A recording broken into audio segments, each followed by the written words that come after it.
તુલસી રામાયણમાં લખે છે કે તબ હસે મસ્ત કરી રહું હી. બધા મંત્રીઓ અંદર અંદર એકબીજાના મોઢા જોઈને મલક્યા, થોડુંક હસ્યા અને ઈશારાથી બધા જ સમજી ગયા કે કાંઈ બોલવાનું નથી. કારણ કે આ રાવણ, એનો સ્વભાવ જ છે કે પૂછશે પણ આપણા કીધા પ્રમાણે કાંઈ કરશે નહીં. તબ હસે મસ્ત કરી રહું હી. તુલસીદાસજી લખે છે, સચિવ વૈદ ગુરુ તિન પ્રિય બોલ, જો પ્રિય બોલહી ભય આસ, રાજ ધર્મ તન તીની કર હોય દિગહી નાશ. જો સચિવ મંત્રી એ ભયથી ગભરાઈને સાચી સલાહ ના આપે તો એ રાજનો નાશ થાય છે. જો દર્દી, એને ડૉક્ટર, દર્દીને કેવું લાગશે એ ભયથી ગભરાઈને એ જો દર્દીને સાચી સલાહ ના આપે તો એનો આવી રીતે શરીરનો નાશ પામે છે. અને જો ગુરુ એ એના શિષ્યને પાછો વાળે નહીં, રોકે નહીં, પોતાનું માન સન્માન જાળવવા અથવા તો શિષ્યને શું થશે એ વિચારથી, તો ધર્મ નાશ પામે છે. રાવણના રાજ્યમાં જે કોઈ બધા મંત્રીઓ હતા એ મંત્રીઓ રાવણને સાચી સલાહ નથી આપી. સલાહ ન આપવાનું એક કારણ એ છે કે રાવણ કોઈની સાચી સલાહ સ્વીકારતો નથી. અને ન સ્વીકારે ત્યારે રાવણ ક્યારે શું કરશે એનું નક્કી નહીં. એટલે આપણે અગાઉ પણ જોઈ ગયા કે અકંપને પહેલું કહ્યું કે મને અભય વરદાન આપો તો હું તમને વાત કરું. અભય વરદાન પહેલું જ માગ્યું કે અભય આપો તો હું તમને કહીશ. કારણ કે રાવણની કેવી પ્રકૃતિ છે. રાવણ બધાને બોલાવે છે, સભા કરે છે, દેખાવ બધો જ કરે છે.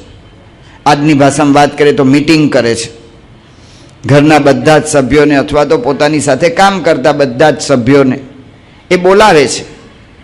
એની અંદર પ્રસ્તાવ પણ મૂકે છે.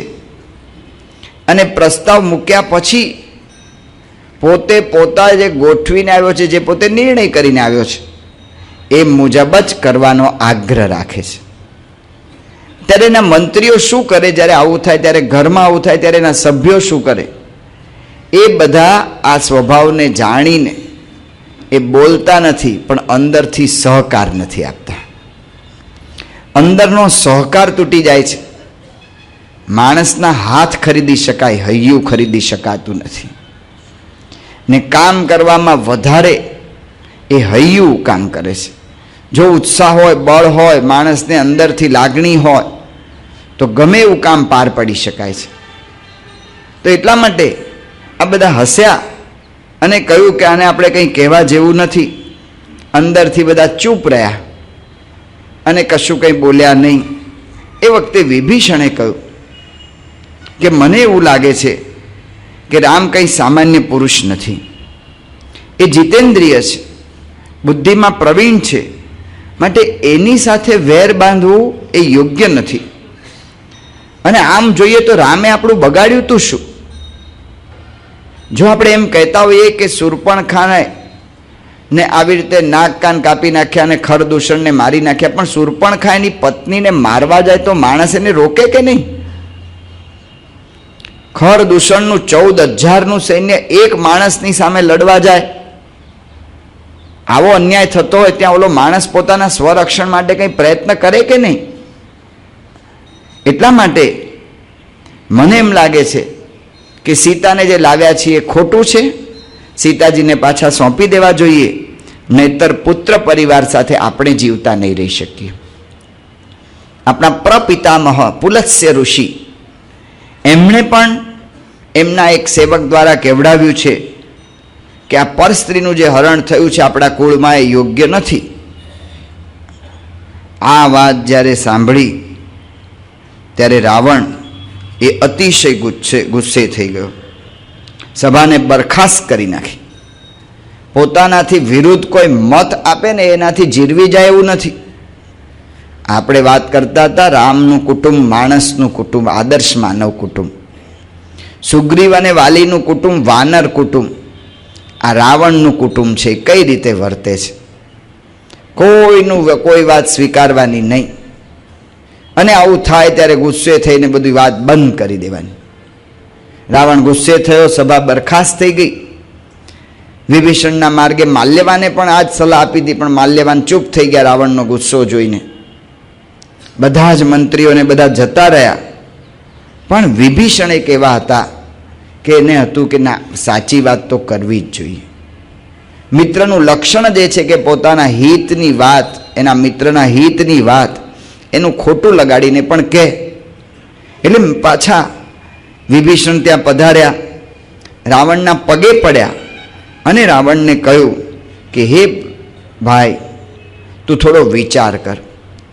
જહાં સુમતિ તહાં સંપત્તિ નાના, જહાં કુમતિ તહાં વિપત્તિ નિદાના.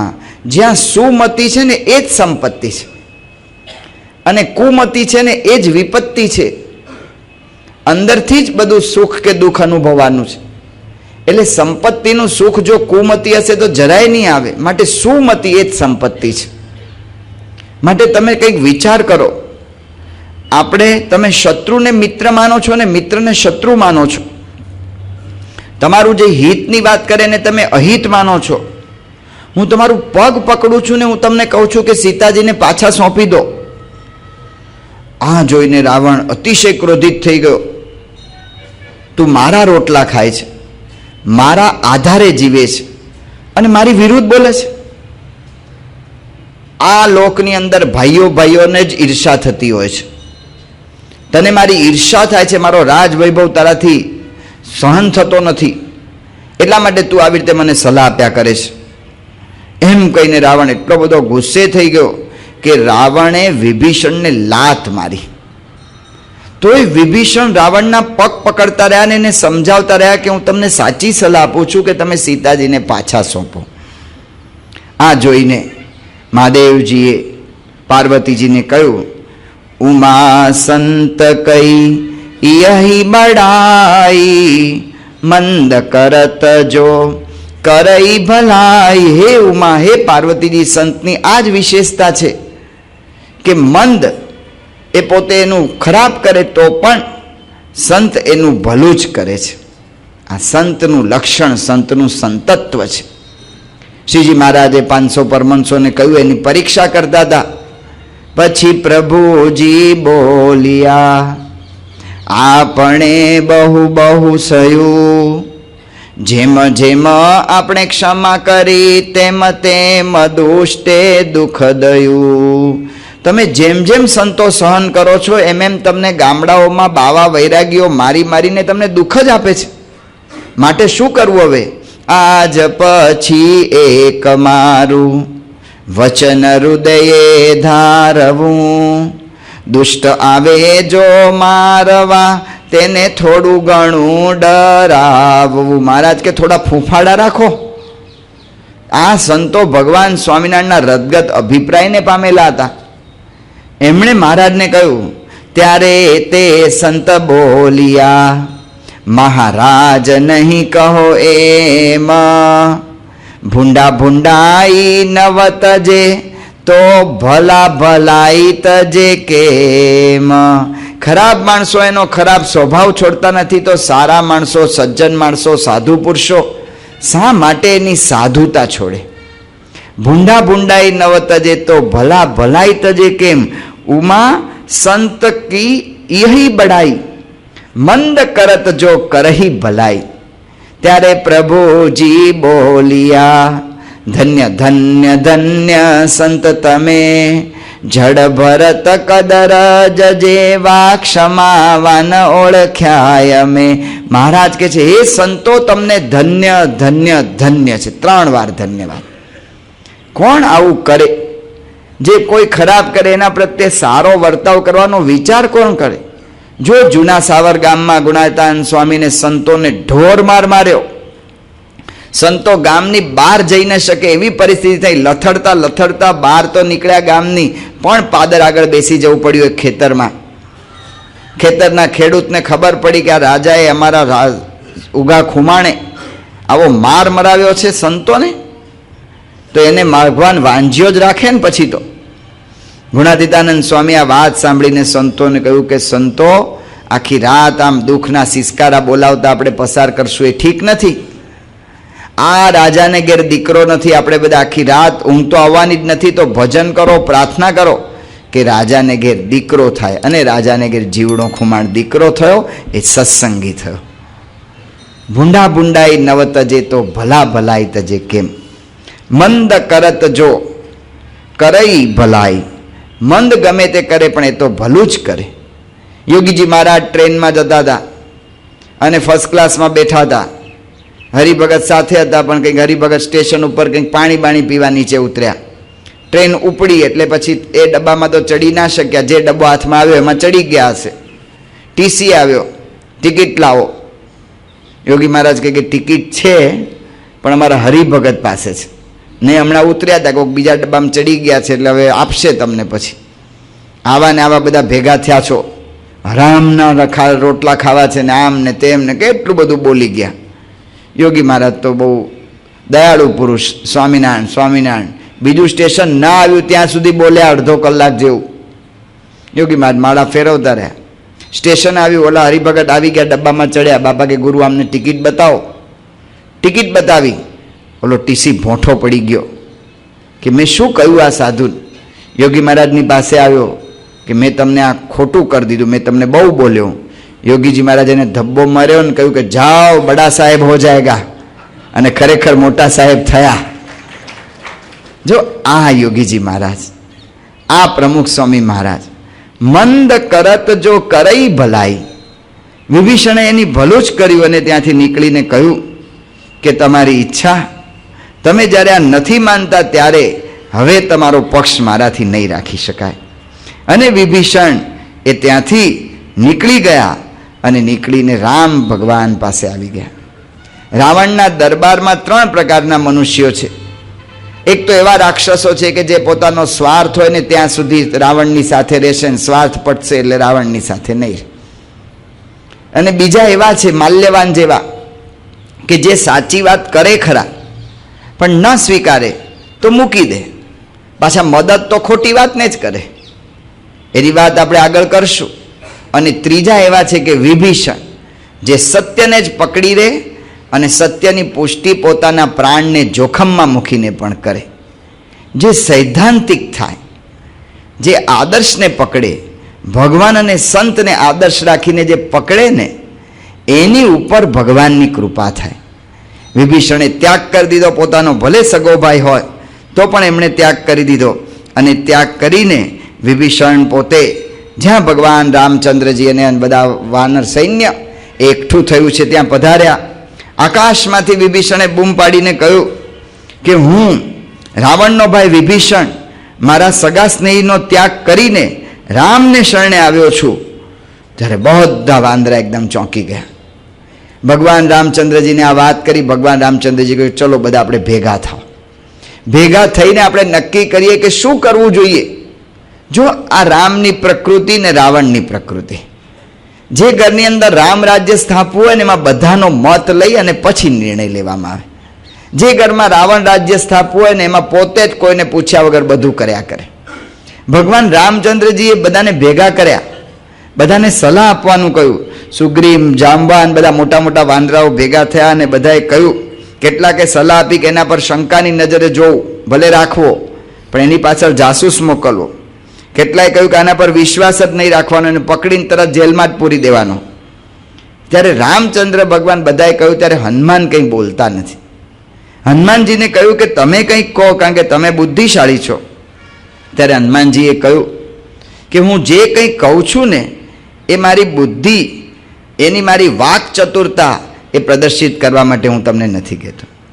હે રામ, તમે મને પૂછો છો એટલે તમારા ગૌરવનો વિચાર કરીને હું કહું છું. હું જે બોલું છું તમારા ગૌરવનો વિચાર કરીને કરું છું કે વિભીષણના ગુણ દોષનો નિર્ણય કરવા માટે બધાએ જે કંઈ કહ્યું છે એ બરાબર છે લૌકિક રીતે, પણ મને એમાં દોષ દેખાય છે. કોઈને પણ કોઈ કાર્ય સોંપ્યા વિના એની પરીક્ષા થાય નહીં. વિભીષણની પરીક્ષા કેવી રીતે કરશું કે એના મનમાં શું ભાવો છે, એટલે કાર્ય સોંપવું પડશે. જો એની પાછળ જાસૂસ મોકલશું તો એને વહેમ પડશે, એ આપણો ત્યાગ કરી દેશે, તો એ પ્રશ્ન છે.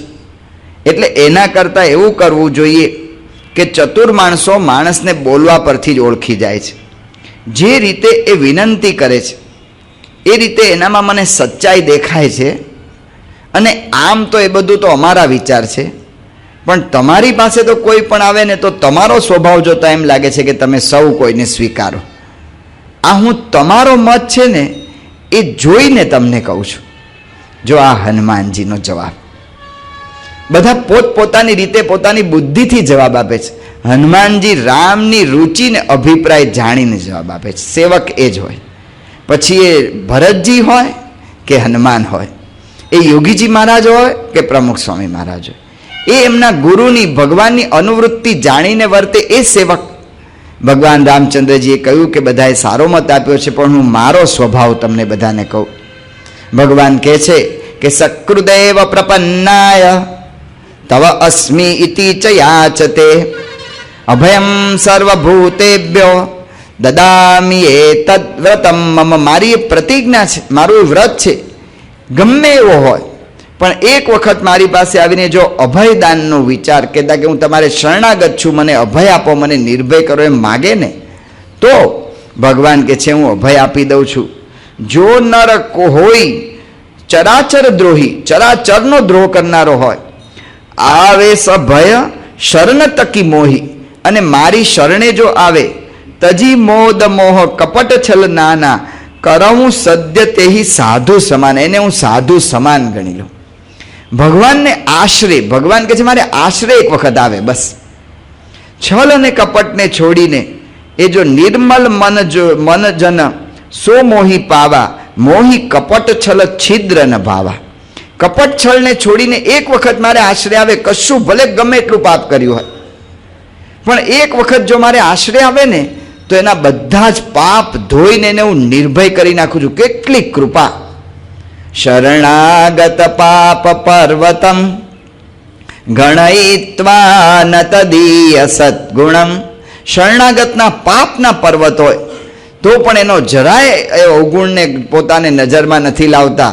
સહજાનંદ ગુરુમ ભજે સદા. એવા સહજાનંદ ગુરુને હું ભજું છું. પાપનો પર્વત હોય તો પણ ભગવાનનો આશરો કર્યો ને બધા જ કામ સિદ્ધ થઈ જાય. જાગા સ્વામી પાસે એક હરિભગત આવે કે સ્વામી કોઈ સાધન થઈ શકે એવા નથી, પણ મારે કલ્યાણ કરવું છે, સ્વામીની મારા પર દ્રષ્ટિ પડે એવું કરવું છે.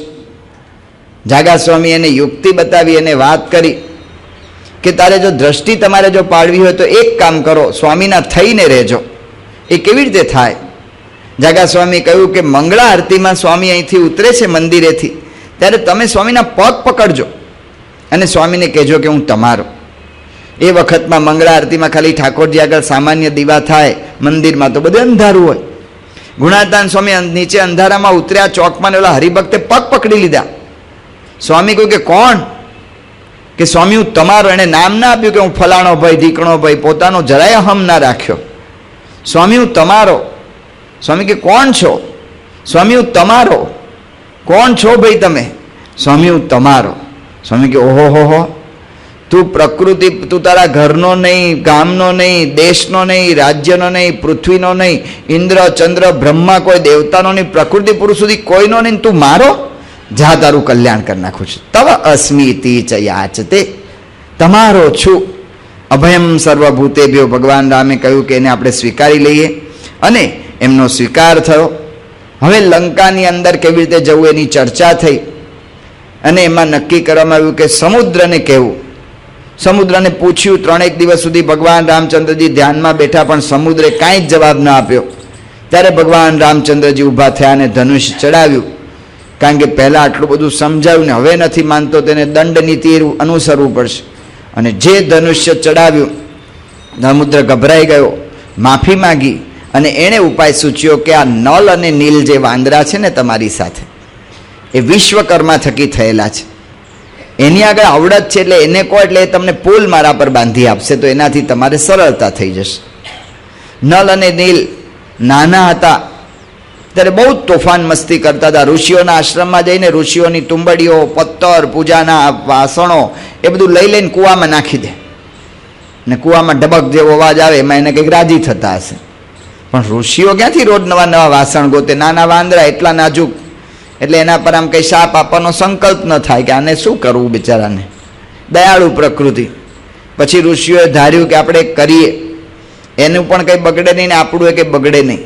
એટલે એમણે એવો સંકલ્પ કર્યો ને શાપ એટલો આપ્યો કે જે કંઈ વસ્તુને નાખશે ને પાણીમાં તે તરશે. ઋષિનો શ્રાપ છે ને આશીર્વાદરૂપ થઈ ગયો કે એને કહો કે પુલ બાંધે. ભગવાન રામચંદ્રજી આજ્ઞા થઈ અને પુલ બાંધવાની શરૂઆત થઈ. બધા જ વાંદરાઓને મોટી મોટી શિલા લાવવાનો આદેશ અપાઈ ગયો. શિલા મોટી મોટી બધા લાવવા માંડ્યા અને આનંદથી ઉછળતા કૂદતા વાંદરાઓ મોટી મોટી શિલાઓ લઈ, વૃક્ષો લઈ અને અંદર નાખે અને નલ એમાંથી સેતુ બાંધવા માંડ્યો. પહેલે જ દિવસે 14 યોજન લાંબો બંધાઈ ગયો, બીજે દિવસે 20 યોજન, ત્રીજે દિવસે 21, ચોથે દિવસે 22, પાંચમે દિવસે 23 અને છેલ્લે દિવસ 10 યોજન. આમ 100 યોજન સેતુ એ 7 દિવસની અંદર બંધાઈ ગયો. રામ સેતુ. આ રામ સેતુ બંધાતો તો એ વખતે વાંદરાઓ તો મોટી મોટી શિલાઓ લઈ લઈને રામના નામ લઈને નાખે. કેટલીક જગ્યાએ એમ કહ્યું છે કે રામનું નામ એની પર લખીને નાખે, રામના નામે પથરા તરે. પણ આ બધી સેવા કરતા જોઈને ખિસકોલીને સંકલ્પ થયો. ખિસકોલીની વાત વાલ્મીકી રામાયણ કે તુલસી રામાયણમાં નથી, પણ ખિસકોલીની સાબિતી આપે છે કે ખિસકોલીએ આ સેવા કરી છે. ખિસકોલી પોતે જ એની સાબિતી છે. ખિસકોલીને ઈચ્છા થઈ કે હું કંઈક કરું. એટલે શું કરીશ તું? ચગદાઈ જઈશ હોય, મારે પણ સેવા કરવી છે. બધાને તારી આગળ જોર શું છે? એને જોરનો વિચાર નથી કરતી. એના અંતરમાં ભાવના છે કે મારે કરવી છે, બસ ગમે તે મારી શક્તિ હોય કે ન હોય, ભગવાનને સંત માટે મારે કરવું છે. અને ખિસકોલી નાના નાના કાંકરા લાવીને નાખે, કંઈ ઘાસના તણખડા લાવીને નાખે. ઓલા વાંદરાઓ મોટી મોટી શિલા લઈને જતા હોય ને એમાંથી વચ્ચેથી આમથી આમ દોડે એટલે આમ ગબડા થોડાક આઘા પાછા થઈ જવું પડે અને પથ્થર માથેથી ગબડે એટલે વાંદરા એને પકડી લીધી. પકડીને ભગવાન રામચંદ્રજીને આપી કે ભગવાન જુઓ તો ખરા, ખિસકોલી અમને નડ્યા કરે છે. ભગવાન એને હાથમાં લઈને પંપાળી અને પંપાળીને ખિસકોલીને પૂછ્યું કે ભાઈ કેમ આવું? કે હું તો ભગવાન તમારી સેવા કરું છું. ભગવાન એટલા બધા રાજી થયા ને કે પ્રેમથી એના ઉપર પોતાનો પંજો મૂક્યો. એ દિવસથી ભારતની ખિસકોલી ઉપર 3-4 લીટા હોય છે, બાકી કોઈ દેશની ખિસકોલી ઉપર લીટા નથી. મુંબઈની અંદર મ્યુઝિયમમાં બધી જ ખિસકોલીઓ ગોઠવેલી છે, જુદી જુદી ઓલા ભરીને, દવા ભરીને મ્યુઝિયમમાં બધા પ્રાણીઓને રાખ્યા. જેમાં દરેક દેશની, અમેરિકાની તો મોટી સસલા જેવડી ખિસકોલીઓ, એને જોઈને આપણને જરા આમ હેતપ્રીત ન થાય. આ તો નાજુક એવી નમણી ખિસકોલી, પણ એણે જો ભગવાનની સેવા કરી તો ભગવાનનો હાથ એના પર પડી ગયો. ભગવાન સ્વામિનારાયણના વખતમાં દુબળી ભટ્ટ બધા મોટી મોટી સેવાઓ લખાવે. મહારાજની આગળ દુબળી ભટ્ટ આવ્યા અને મહારાજની આગળ પોતાની પાઘડી છોડી. પાઘડીની અંદર કેટલાય ગાંઠ મારી મારીને પાઘડી સાજી રાખેલી, કારણ કે પાઘડી જ ફાટલી હતી આખી. એમાં છેલ્લે 13 દોકડા લીધા ને 13 દોકડા લઈને મહારાજ પાસે અર્પણ કર્યા ને મહારાજે કહ્યું ગોપીનાથ મહારાજની જય. શું થયું? મહારાજ કે મંદિર પૂરું થઈ ગયું. અરે મહારાજ શું આપી દીધું આણે? મહારાજ કે એણે 13 દોકડા જ આપ્યા છે, પણ એનું સર્વસ્વ આપી દીધું. જો આજે ગઢડાના મંદિરની અંદર ક્યાંય દુબળી ભટ્ટના નામની તકતી નથી, પણ દુબળી ભટ્ટને આજ સુધી કોઈ ભૂલ્યું નથી, કારણ કે એની ભાવની સેવા. આ ખિસકોલીની આવી સેવા, આવી બધી સેવા કરતાં કરતાં આ સેતુ પૂરો થઈ ગયો. રામ સેતુ, જેના નિશાન અથવા તો જેનું આપણે ખાતરી એ આજે પણ સેટેલાઇટ દ્વારા મળી રહી છે. તો એ રામ સેતુ એ બાંધીને હવે બધા વાંદરાઓ એ આગળ વધી ગયા. લંકાના કિનારે બધા જ વાંદરાઓ પહોંચી ગયા છે અને લંકાના કિનારે ત્યાં બધા જ પહોંચી ગયા. ત્યારે હવે અહીંયા રાવણને પ્રશ્ન થયો. હવે એને ખ્યાલ આવ્યો કે આ કંઈક મોટું છે, આ જે સૈન્ય છે એ સામાન્ય નથી એવો એને ખ્યાલ આવ્યો. ફરી પાછી મંદોદરીએ સલાહ આપી, ફરી પાછી માલ્યવાને સલાહ આપી, પણ રાવણે પોતાનો હઠ પકડી રાખ્યો છે. જેમ દુર્યોધને પોતાનો હઠ પકડી રાખ્યો તો શ્રી કૃષ્ણ ભગવાને કહ્યું, કેટલા એને સમજાવ્યું, સૂચિ અગ્રણેન દાતવ્યમ વિના યુદ્ધેન કેશવ. હે કેશવ, હે કૃષ્ણ, એક સોય જેટલું અણી જેટલું પણ હું યુદ્ધ વગર નહીં આપું. એ જ પરિસ્થિતિ રાવણની છે. હઠની અંદર રાવણ ચડી ગયો છે, માનની પરાકાષ્ઠા અહંકારની એ સ્થિતિમાં આવી ગયો છે. એટલે એ પોતે જરાય કોઈની વાત સ્વીકારતો નથી. બંને બાજુ સેનાની ગોઠવણી થઈ ગઈ છે. લંકાના ગઢને 4 દરવાજા હતા, પૂર્વ દ્વાર ઉપર રાવણનો મંત્રી પ્રહસ્ત હતો, એની સામે નીલ વાનર ગોઠવાયો. પશ્ચિમ દ્વારે રાવણનો પુત્ર ઇન્દ્રજીત હતો, એની સામે હનુમાન રોકાયા. દક્ષિણ દ્વારે મહાપાર્શ્વ અને મહોદર નામના એના બે મંત્રીઓ હતા, એની સામે અંગદને મૂકવામાં આવ્યો. ઉત્તર દ્વારે રાવણની સામે લક્ષ્મણ ઊભા, રાવણ હતો એની સામે લક્ષ્મણ ઊભા રહ્યા. અને સુગ્રીવ, જામવાન અને વિભીષણ એ ત્રણને ચારે તરફ ફરતા રહેવાનું અને દરેક સેનાનું બરાબર ખ્યાલ રાખવાનું અને જ્યાં મદદની જરૂર હોય ત્યાં પહોંચાડવાનું અને વ્યૂહરચના ગોઠવવાનું કામ સોંપવામાં આવ્યું. યુદ્ધ હવે શરૂ થવાનું જ છે, પણ ભગવાન રામચંદ્રજીએ યુદ્ધને રોકાવ્યું. ઊભા રહો, હજી રાવણને વિચાર કરવાની એક તક આપણે આપવી જોઈએ.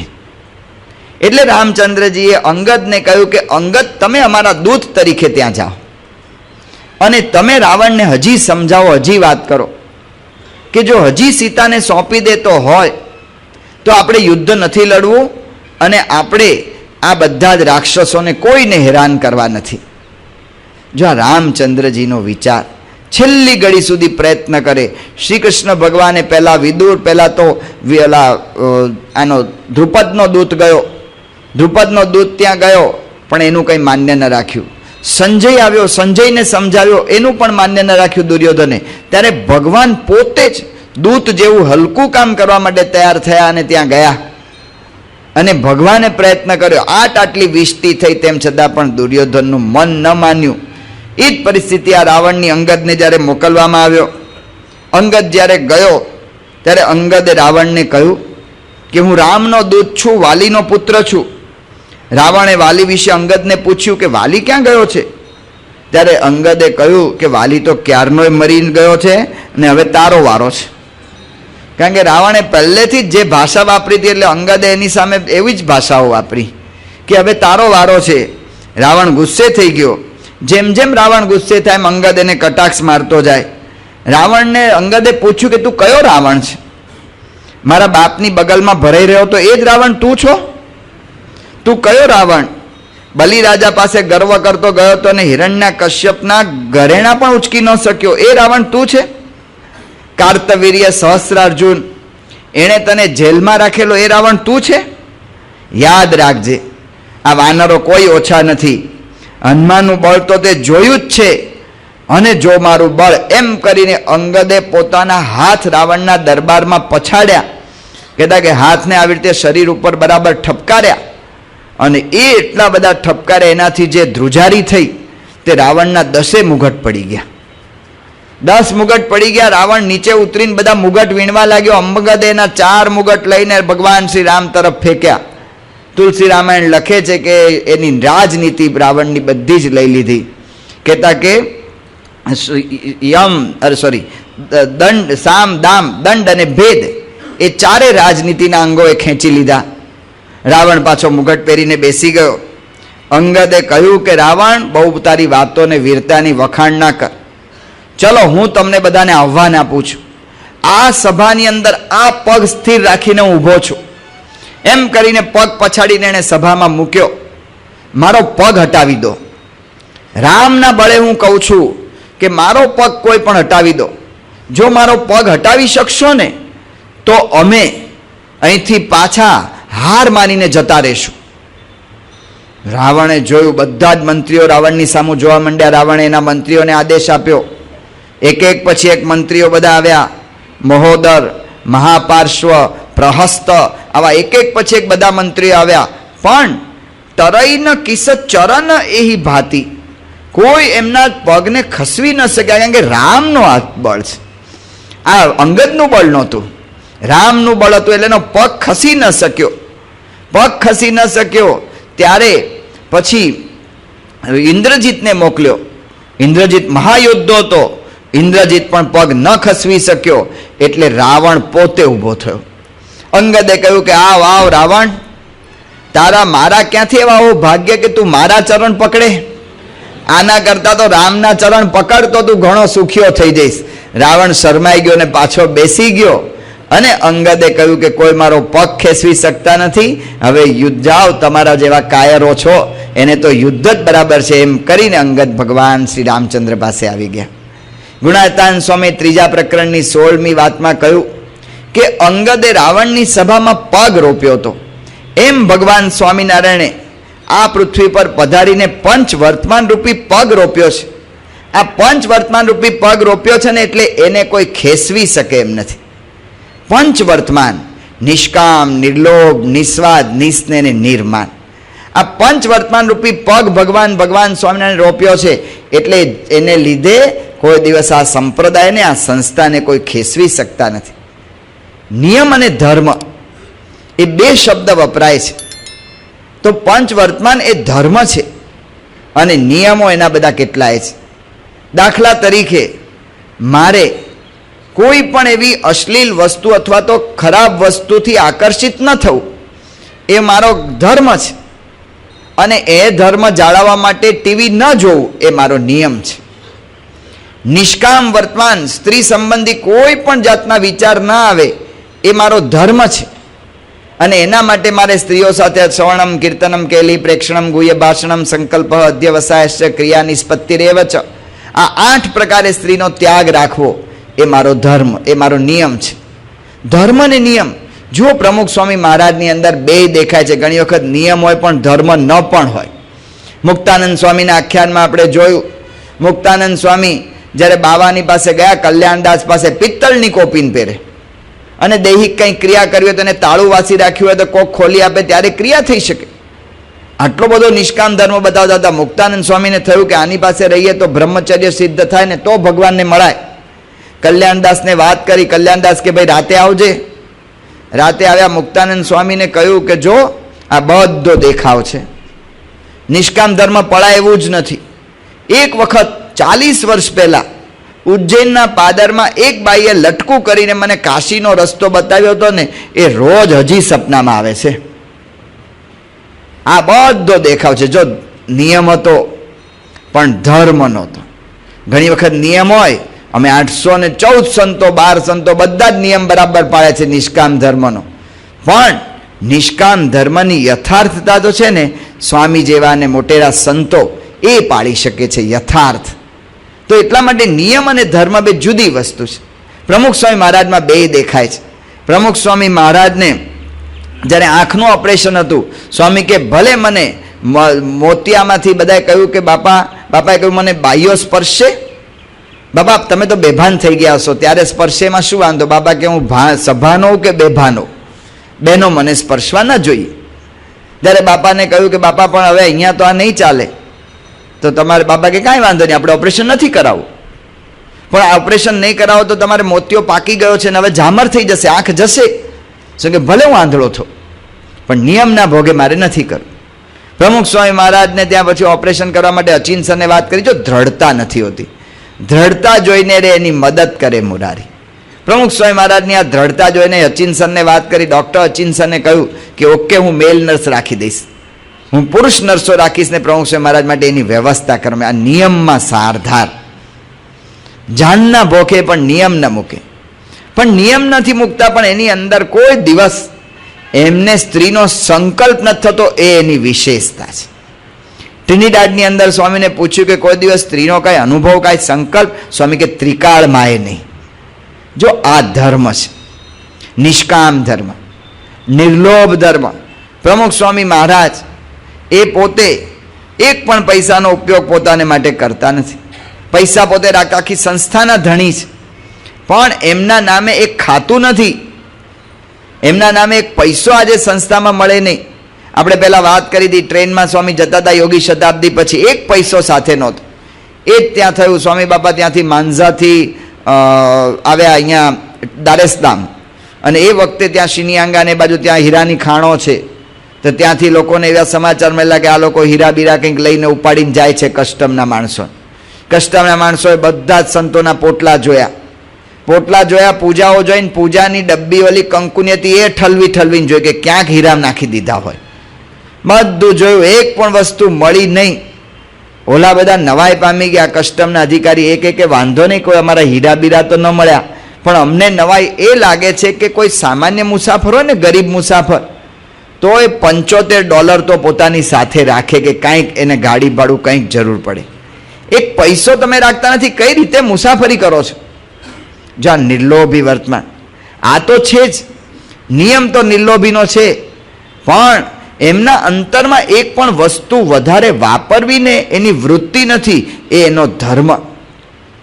સ્વામીજીને જ્યારે દાંત હતા ત્યારે પાયોરિયા થઈ ગયો તો ડૉક્ટરે કહ્યું હતું કે દાંતને રોજ ખોતરવા, એટલે સળી આપવામાં આવી. સળી બાપા આમ ખોતરતા હતા અને પડી ગઈ હાથમાંથી, એટલે સેવક સંતે તરત બીજી સળી કાઢીને આપી. બાપા કે એમ નહીં, નીચા વળો, ઓલી સળી ગોતો ને મને એ આપો.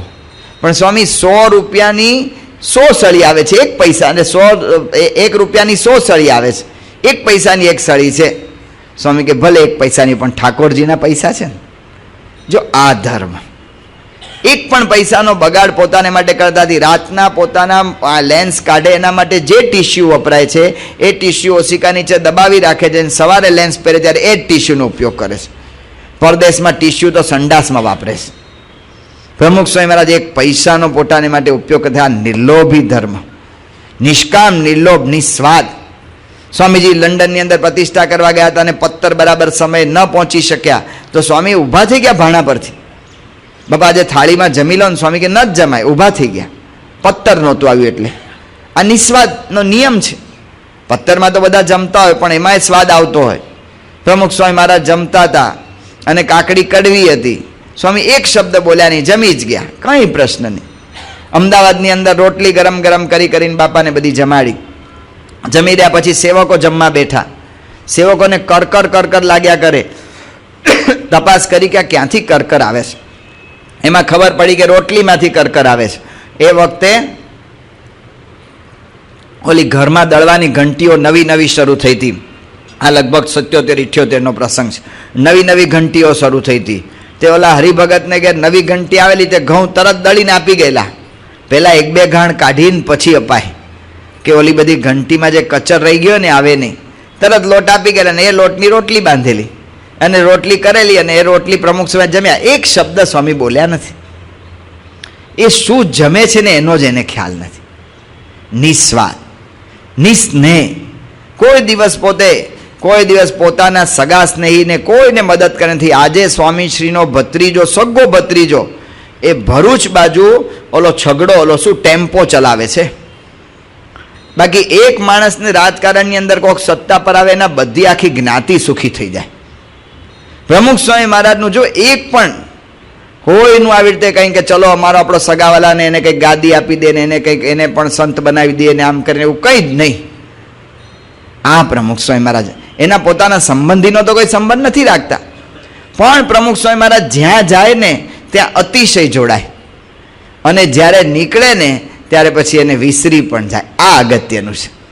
યત સર્વત્ર અભિસ્નેહ તત્તત પ્રાપ્ય શુભાશુભમ નાભિનંદતી નદ્વેષ્ટિ તસ્ય પ્રજ્ઞા પ્રતિષ્ઠિતા.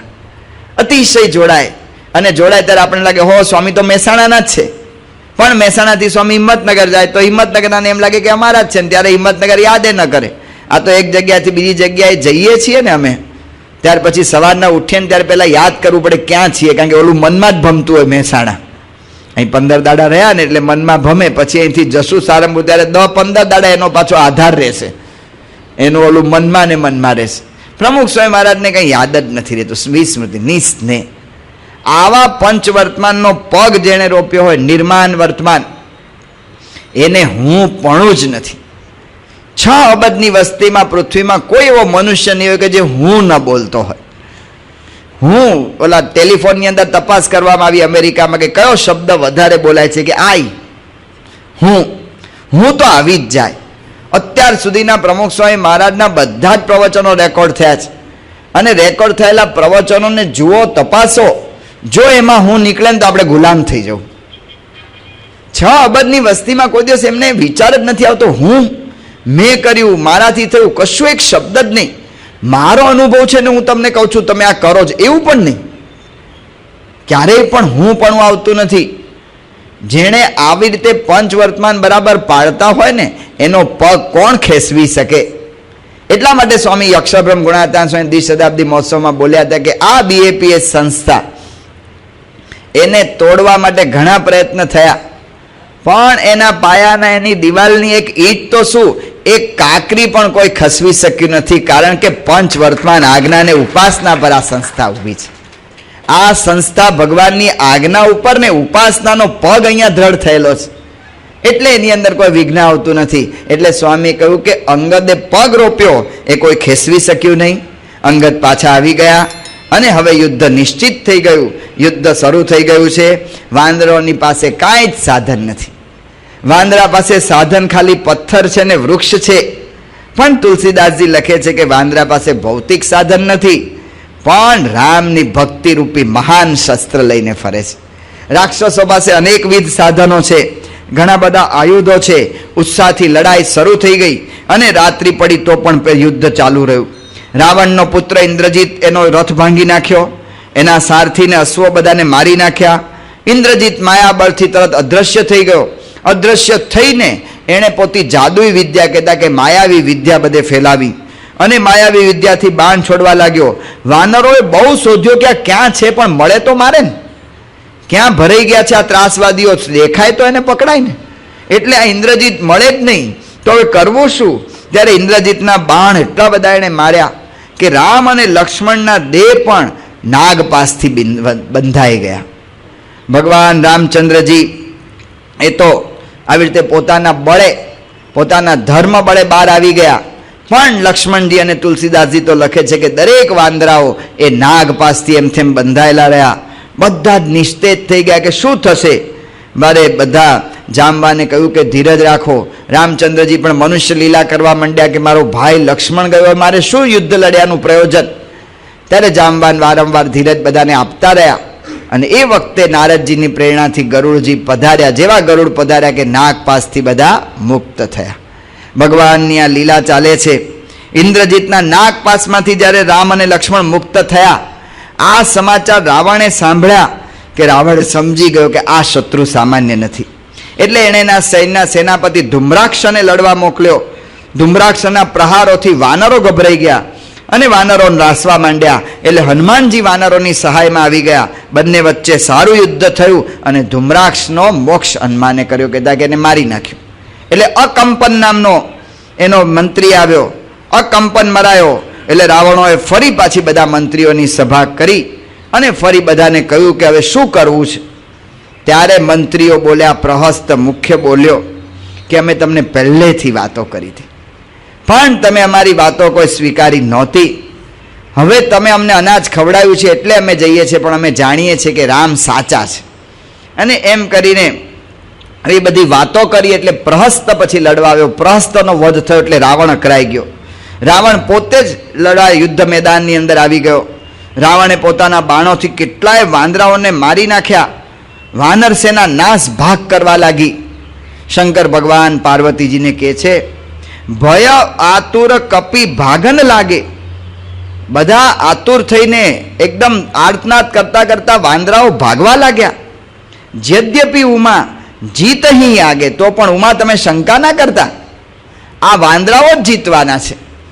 કારણ કે આ વાંદરાઓને રામનું બળ છે. આપણે જ્યારે દોષો સાથેની લડાઈ થાય ને ત્યારે ભલભલો હારી જાય. પ્રથમનું 70મું વચનામૃત મહારાજ કહે છે કે જેમ બાર આ રાવણ જેવા અથવા તો કૌરવ જેવા શત્રુઓ છે, એમ અંતરનો પણ છે. કામ, ક્રોધ, લોભ, મોહ, એની સામે જ્યારે સાધક લડવા પ્રયત્ન કરે છે ત્યારે હારી જાય છે. પણ ઉમા કહેતા કે ભક્તોને કહે છે કે કોઈ હિંમત હારશો નહીં, કારણ કે ભગવાન જુએ છે ને ભગવાન એને અવશ્ય જીતાડશે. લડ્યો ને બસ એટલું જ ભગવાન માગે છે. એટલે આ રીતે વાંદરાઓ બધા નાસભાગ કરવા માંડ્યા. એટલે સુગ્રીવ રાવણની સામે આવ્યા. રાવણે સુગ્રીવને મૂર્છિત કરી દીધા. હનુમાનજી રાવણની સામે ઊભા રહ્યા. એટલે રાવણે એને કહ્યું કે અરે હનુમાનજીએ કહ્યું કે રાવણ, તું વાનર અને માનવથી કાંઈ નિર્ભય નથી થઈ ગયો, જો મારું બળ. રાવણે કહ્યું કે પહેલો તું પ્રહાર કર. હનુમાને કહ્યું કે તારા પુત્ર અક્ષને હણનારો હું છું, ધ્યાન રાખજે. અક્ષને વિશે રાવણને અતિશય હેત હતું. એટલે અક્ષનું વામ સાંભળતા, એના મૃત્યુના સમાચાર સાંભળતા જ રાવણ ગુસ્સે થઈ ગયો અને હનુમાનને જોરથી મુક્કો માર્યો. હનુમાનજી તમ્મર ખાઈ ગયા, પણ સ્વસ્થ થઈને એમણે બીજો જોરદાર એવો મુક્કો રાવણને માર્યો. અને મુક્કો માર્યો એનાથી રાવણ તમ્મર તો ખાઈ ગયો, પણ રાવણ ઊભો થઈ ગયો. વાહ વાનર, તારું બળ એ ખરેખરું છે.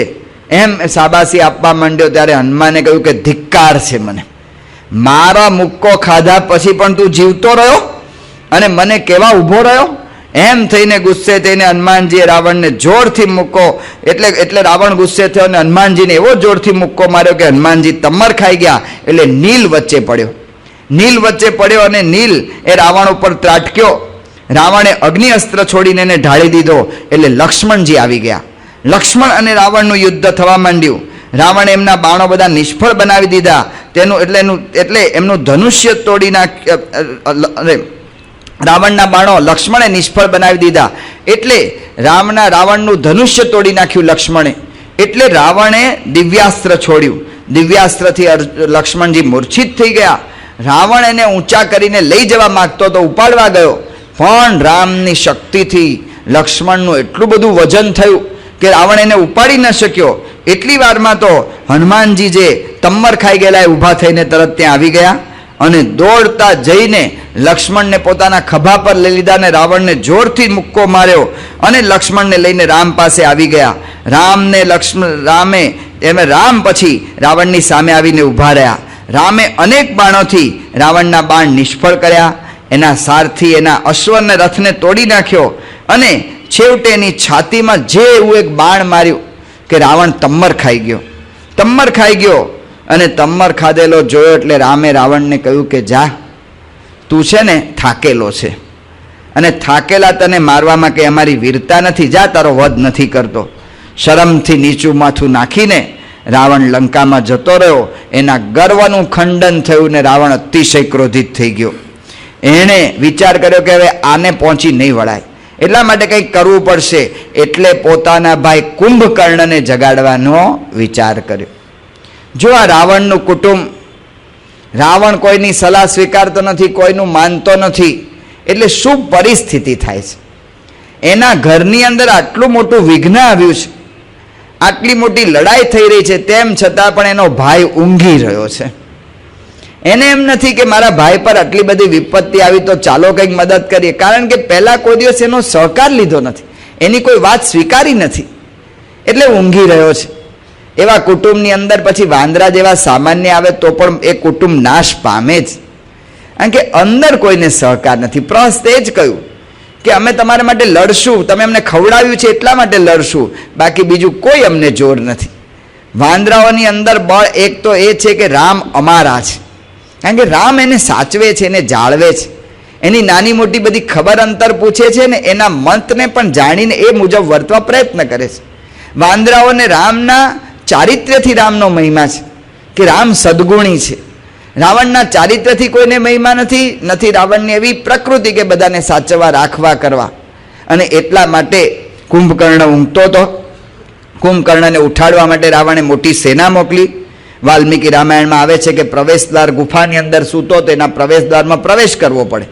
તો પ્રવેશદ્વારમાં પ્રવેશ કરવા જાય ને અને ઓલો શ્વાસ લે ને અને જેવો ઉચ્છ્વાસ છોડે કે બધી સેના બહાર ફેંકાઈ જાય. એટલો બધો ધક્કો વાયુનો વાગે કે બહાર બધી સેના એ બધી ફેલાઈ જાય. એટલે પછી હવે આને કેવી રીતે તો એ મહા મહેનતે કરીને પછી છૂટા છૂટા થઈને એક એક પછી એક બધા અંદર ધીમે ધીમે દિવાલને અડી કરીને ગમે એમ કરતા અંદર ઘૂસ્યા. અંદર ઘૂસીને કુંભકર્ણને જગાડવા પ્રયત્ન કર્યો. સૌ પ્રથમ જાગે એટલે એના માટે તરત ખોરાક માગશે એટલે દારૂ માંસ લોહીના બધા ઘડા ભરી રાખ્યા. બધાએ ભેગા થઈને મોટે મોટેથી બૂમો પાડી પણ કાંઈ અસર ન થઈ. એના કાનમાં શંખ ફૂક્યા, કાંઈ અસર નહીં. નગારા વગાડ્યા, કાંઈ અસર નહીં. પછી એના શરીર પર બધા ગદા ને મુસળ લઈને મંડી પડ્યા ને ઠોક્યા, તોય અસર નહીં. જાગે જ નહીં. જેના ઘરમાં કોઈની વાત સાંભળવા એની મદદમાં કોઈ જાગે નહીં ભાઈ સાહેબ, એ કોઈ જાગે જ નહીં. તો એટલા માટે એને આટલું બધું કર્યું, તેમ છતાં પણ એ નિષ્ફળ થયા. એટલે પછી એના વાળ ખેંચ્યા, એના કાને બચકા ભર્યા, આ બધી નાજુક જગ્યા છે, તો પણ એ જાગ્યો નહીં. એટલે એના ઉપર ઊંટ ઘોડાને ગધેડા દોડાવ્યા, તો પણ કુંભકર્ણ જાગ્યો નહીં. પછી એના હાથી ઉપર, એના છાતી પર હાથીઓ દોડાવ્યા, ત્યારે કુંભકર્ણ થોડો સળવળ્યો અને ઊભો થઈને પૂછ્યું કે કેમ મને આટલું બધું સન્માન દઈને મને ઉઠાડો છો બધા. ત્યારે કહ્યું કે આને આટલું બધું કે પહેલાં એને ખાવાનું આપવું પડ્યું. 2000 ઘડા દારૂ માંસને લોહીના તરત જ પહેલા જ ભોજનમાં ઓહિયા કરી ગયો. હવે મને કહો કે મને શું કામ તમે ઉઠાવ? એટલે તારો ભાઈ મુશ્કેલીમાં છે, ખાવાનું મૂક, પેલા રક્ષામાં જા. કશું જ નહીં. આ રાવણનું કુટુંબ બધા ભેગા રહે, પણ કોઈ કોઈના નહીં. બધા રહે તો ભેગા જ.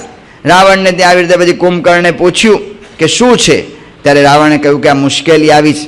કુંભકર્ણ અકરાઈ ગયો કે શા માટે સીતાને લાવ્યો? પહેલાં કરવાનું કામ પછી કરે છે, ને પછી કરવાનું કામ પહેલાં કરે છે. પહેલાં તારે સલાહ લેવા આવું હતું ને, પહેલાં સલાહ ના લીધી ને હવે યુદ્ધ આવ્યું એટલે સલાહ લેવા આવ્યો? પણ જા, તે મને અત્યાર સુધી મને પાળ્યો પોષ્યો છે એટલે તને મદદ કરીશ. આ કુંભકર્ણ છે. કુંભકર્ણ, પ્રહસ્ત કે ભીષ્મ કે દ્રોણ બધા જાણે છે કે સત્ય ક્યાં છે, પણ એ સત્યની પુષ્ટિ કરવી, એ સત્યનો જ પક્ષ લઈને બીજા બધા પક્ષ છોડી દેવા, એટલી શૂરવીરતા એમનામાં નથી. જેકિલ એન્ડ હાઇડ વાર્તા આવે છે. જેકિલ નામનો માણસ એ રાતના રોજ હાઇડ થઈ જાય અને હાઇડ થઈને બધા ખોટા ખોટા ધંધા કરે. દિવસે સજ્જન દેખાય, રાત્રે દુર્જન દેખાય. એક જ વ્યક્તિના બે મુખારવિંદ. આ બધાને આ જ છે. પોતે આમ પોતે બધું માને, મહિમા બધો જ સમજે, પણ એનું કયું ના કરે કે એને પુષ્ટિ ના કરે, એની પર ભગવાનની કૃપા નથી થતી. જે વિભીષણ જેવો હોય કે જે જાણે કે આ સત્ય છે તો એને પુષ્ટિ કરે, એનો પક્ષ રાખે, એના પર ભગવાનને સંતની કૃપા ઉતરે. ચાલ તું મને કહે છે એટલે કુંભકર્ણે કે હું યુદ્ધ કરું. તુલસી રામાયણમાં વિભીષણની ઘણી બધી પ્રશંસા કુંભકર્ણ કરે છે, પણ કુંભકર્ણ એ જાણે છે રાવણ ખોટો છે તો એ કેવો લડે છે. યુદ્ધ મેદાનની અંદર કુંભકર્ણ આવ્યો અને વાનર સેના ગભરાઈ ગઈ. કારણ કે મોટી મોટી ગમે એટલી શિલા કે વૃક્ષ એના પર નાખે ને એને કાંઈ અસર નહીં, એને તો ફૂલ જ પડ્યા, એને તો કાંઈ અસર જ ન થાય. એક સાથે સંખ્યાબંધ વાનરો ભેગા થયા અને ગદા વડે એને ઠપકારવા માંડ્યા, તો એને વાંદરાઓને બધાને ઘાયલ કરી નાખ્યા. એટલે હનુમાન એની સામે થયા.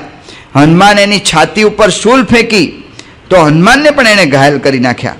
આ જોઈને 6-7 વાંદર સરદારો એની ઉપર ધસ્યા તો એને જમીન ઉપર પાડી નાખ્યા.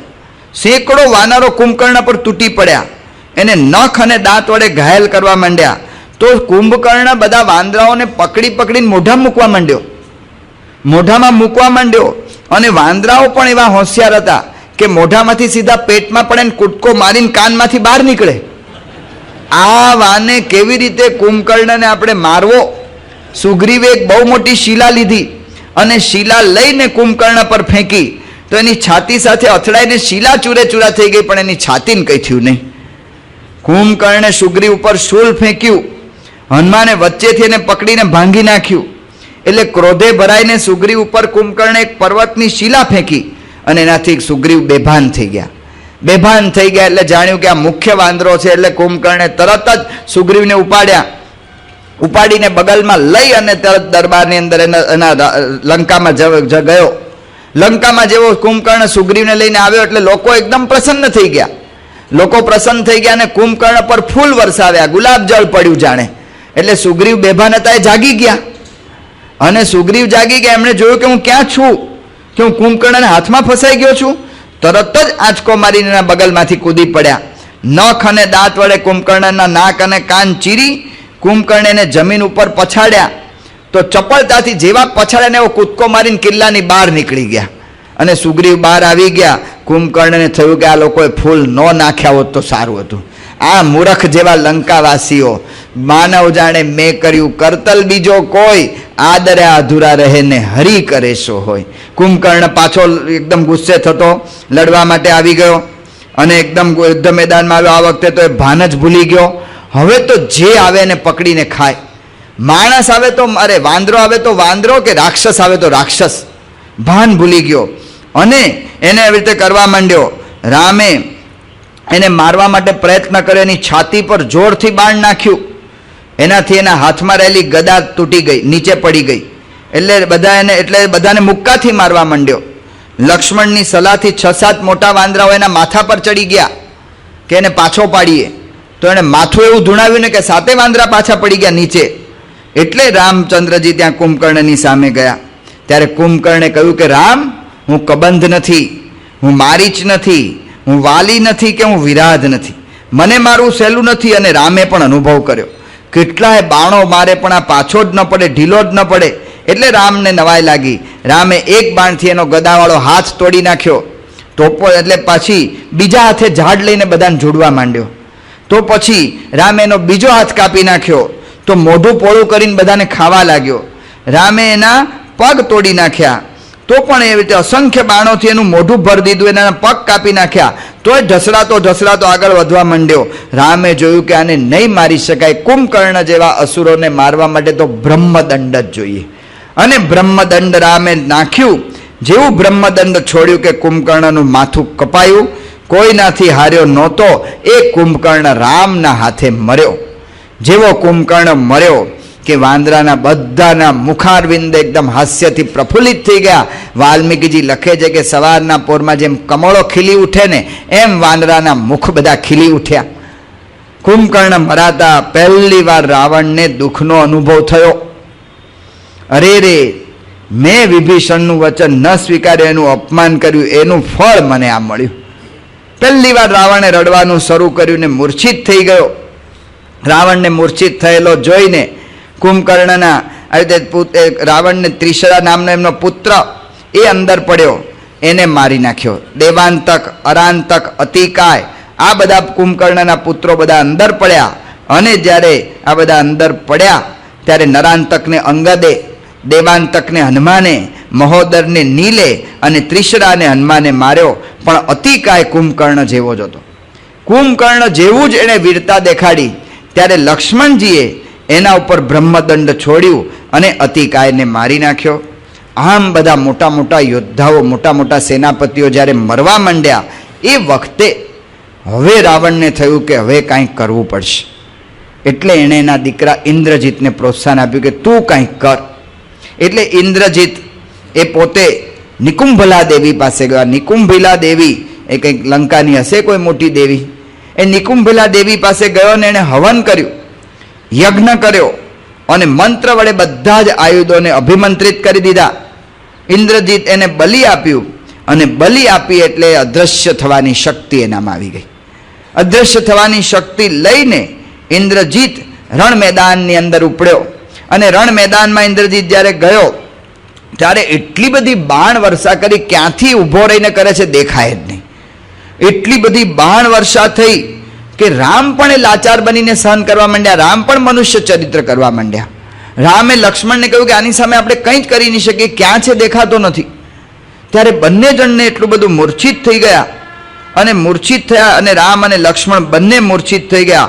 આખી સેના મૂર્છિત થવા માંડી અને બધા બહુ જ મૂર્છિત થયા. ત્યારે મોટા મોટા વાંદરા પણ મૂર્છિત થઈ ગયા. કોઈ કંઈ કરી ના શકે. દરેકને અંતરમાં દુઃખ થયું. ત્યારે એ વખતે જાંબાને પણ અસંખ્ય બાણો વાગ્યા હતા. એ પીડાતા વિભીષણ પાસે ગયા. એ જોઈ નહોતા શકતા. એમણે વિભીષણને પહેલો પ્રશ્ન પૂછ્યો કે હનુમાન જીવતા છે? ત્યારે વિભીષણે સામો પ્રશ્ન પૂછ્યો, તમે રામચંદ્રજીનું પૂછતા નથી, લક્ષ્મણનું પૂછતા નથી ને હનુમાનનું કેમ પૂછો છો? કે હનુમાનનું એટલા માટે પૂછું છું કે જો હનુમાન જીવતા હશે ને તો આપણે બધા જીવતા છે, તો આપણને કોઈને વાંધો નહીં આવે. કારણ કે પૂર્વે આ રીતે જ બાણ વર્ષા દેવો પર થયેલી. ત્યારે બૃહસ્પતિની આજ્ઞાથી સંજીવની અને વિશલ્યકરણી ઔષધિ સૂંઘાડીને બધાને જાગતા કર્યા હતા. તુલસી રામાયણમાં વાત આવે છે કે આટલું બધું થયું ત્યારે લક્ષ્મણ પર જ, તુલસી રામાયણમાં એમ છે કે લક્ષ્મણ પર જ સૂલ પડી હતી. મને એક હરિભગત પૂછતા હતા કે બંને રામ લક્ષ્મણ બે વિંધાયા કે ખાલી લક્ષ્મણ વિંધાયા? તુલસી રામાયણમાં ખાલી લક્ષ્મણ વિંધાનો ઉલ્લેખ છે, પણ વાલ્મીકીમાં બંને વિંધાયાનો ઉલ્લેખ છે. કે વિશલ્યાકરણી ઔષધિ માટે શું કરવું? તો ત્યાં હનુમાનજી રાવણના રાજ્યમાં જઈને સુષેણ નામના વૈદને ઘર સહિત ઉપાડીને લાવ્યા. ત્યારે સુષેણે કહ્યું કે સંજીવીની વિદ્યા લઈ આવો, વિશલ્યકરણી લઈ આવો. અહીંયા જાંબાને કહ્યું અને એ લેવા માટે હનુમાનજીને મોકલવામાં આવ્યા. હનુમાનજીને કહ્યું કે તમે આ વિદ્યા લઈ આવો. આમ તો 4 વિદ્યાની વાત છે. મૃત સંજીવની, મરેલો હોય એ જીવતો થાય.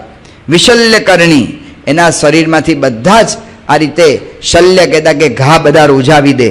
સુવર્ણકરણી અને સંધાની, કંઈ પણ તૂટ્યું ભાંગ્યું હોય તો સાંધી દે.